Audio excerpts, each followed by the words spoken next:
ஓம் நம சிவாய.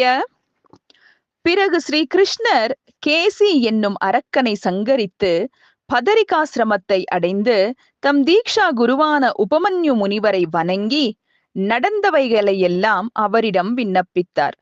அவரை உபமன்யு முனிவர் நோக்கி, கிருஷ்ணா, சிறந்த வரங்களால் உலகத்தில் உள்ளவரை காத்தருள்பவர் சர்வேஸ்வரனான சிவபெருமானன்றி திரிலோகங்களிலும் யாவருளர்? ஒருவரும் இல்லை. அப்பரமசிவன் குரோத புத்தி உடையாருக்கும் சிறிது கஷ்டத்துடன் தரிசனம் அளிப்பார். ஞானத்திலும் தபத்திலும் சௌகரியத்திலும் தைரியத்திலும் சம்புவினுடைய மேம்பாடுகளை சொல்லுகிறேன் என கூறுகையில் கிருஷ்ணர் சிரத்தையோடு சந்திரமௌலியாகிய சிவபெருமானிடம் மனம் செலுத்தி இருந்தார்.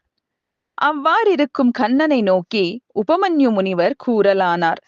கிருஷ்ணா, பகவானான சங்கரன் பூர்வத்தில் பிரம்மலோகத்தில் மகாத்மாவும் பிரம்ம யோகவானுமாகிய தண்டி என்னும் மகரிஷியால் சகசிர நாமங்களால் தோத்திரம் செய்யப்பட்டார்.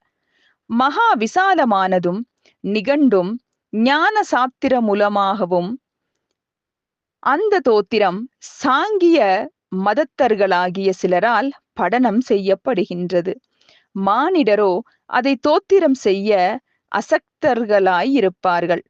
ஆயினும் உலகத்தில் ஒரே இடத்தில் சிலர் அதை படனம் செய்து அதனால் பெருமானை ஆராதித்து சர்வேஸ்வரனுடைய அனுகிரகத்தால் இஷ்டமான வரங்களை பூர்வத்தில் பெற்றிருக்கின்றனர்.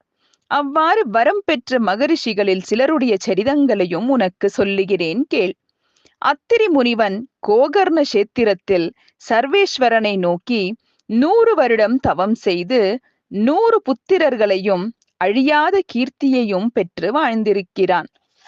பிறப்பு இறப்பு பந்தங்களை ஒழித்தவர்களும் தர்மங்களை உணர்ந்தவர்களும் திவ்ய தேஜஸை உடையவர்களும் அயோனிஜர்களும் 100,000 வருட ஆயுளை உடையவர்களுமான அப்புத்திரர்களில் ஒருவன் நிலத்தின் எல்லையை குறிப்பதில் அக்கிரமமான விவாதம் செய்து பிரம்மஹத்தி அடைந்தான்.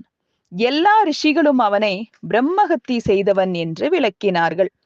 அவ்வாறு பாபியான சிவபெருமான் பரமரஹிதனும்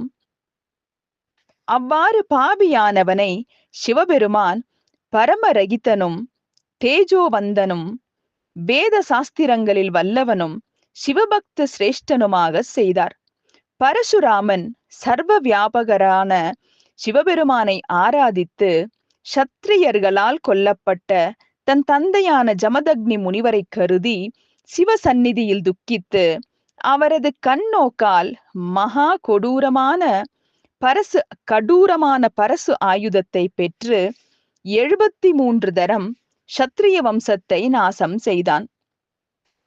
பிரசன்னமாயிருக்கும் சிவபெருமானுடைய அனுகிரகத்தை அடைந்து சத்திரியவதையால் தனக்கு நேர்ந்த உபபாதகத்தை மகேந்திரகிரியில் தவம் செய்து விலக்கி பிறரால் வெல்ல முடியாத சிரஞ்சீவியாகி இன்னும் தவம் செய்து கொண்டும் சிவலிங்க அர்ச்சனை செய்து கொண்டும் சித்தர் சாரணர் முதலானோரோடும் மகேந்திரகிரியில் காணப்படுகிறான்.